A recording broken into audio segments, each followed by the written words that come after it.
Oh, hi! We've already had 2 Christopher Robin films over the course of just 1 year, and unlike the somber biographical approach of Goodbye Christopher Robin, Disney's live-action take on Winnie the Pooh takes an unsurprisingly familiar turn into the CG animal territory. So this Christopher Robin is directed by Marc Forster, the Helmer of Finding Neverland, who actually seems like a perfect fit for this kind of film.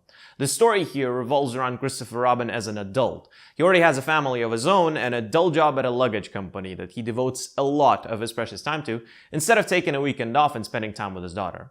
In all of this, Winnie the Pooh and others come into play when the silly old bear accidentally ends up in London, and of course, now Christopher Robin has to help him find his friends and travel back to the magical world of the 100-Acre Wood. From the very opening hand-drawn montage of Christopher Robin's childhood intersected with live-action footage of him growing up, I was immediately emotionally drawn into the film.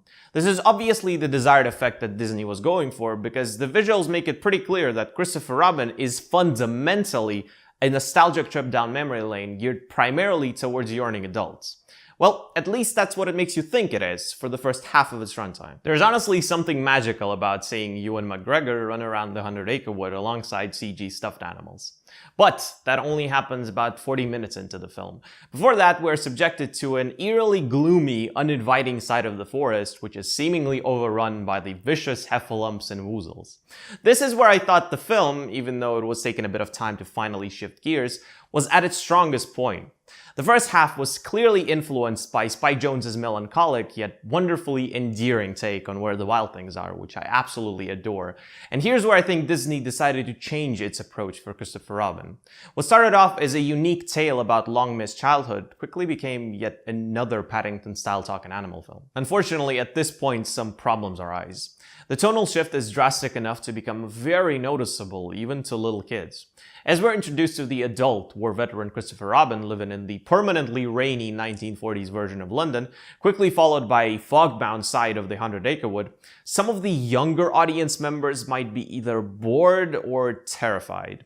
I suppose people realize that during the production, so the movie rapidly changes its tone and turns into an incredibly charming, albeit a bit undercooked live-action Pooh story with a fairly obvious moral lesson at the end. It probably won't come to you as a surprise that the curse of CG animal films continues here, as the human characters aren't exactly fleshed out.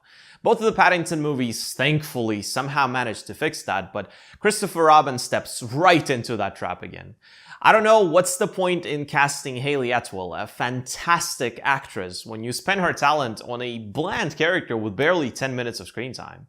Sadly, the only well-written non-CG character in this movie is the titular one, who is wonderfully played with boyish enthusiasm by Ewan McGregor.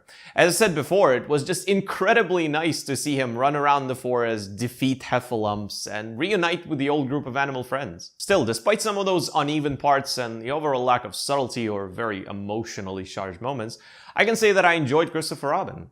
As you saw in the beginning, I have a soft spot for Winnie the Pooh, so this movie is a wholesome reminder of childhood silliness. And during these rough times, it's delightful to see the never-changing old bear and his friends. The visuals are gorgeous, the voice work is outstanding, and there are moments of legitimate greatness here, but as a package, Christopher Robin feels a bit confusing and disunited, so I'm giving it 3 out of 5 stars. Frankly, I'm still not sure who will enjoy this more, as the film tries to appease both adults and children, but does so sporadically and ends up quite messy as a result. So that's it for this little guy right here. Give him a like or he will cry and not get honey. Wow, that's some kids movie manipulation right there. Anyway, if you've seen the film, then tell me down in the comments below what you thought of it. If you haven't, but craving some of that Winnie the Pooh fix right now, then I would rather suggest you watch the 2011 animated feature, which is really short, but exceptionally well done. Again, thank you all so much for watching, and I'll see you next time.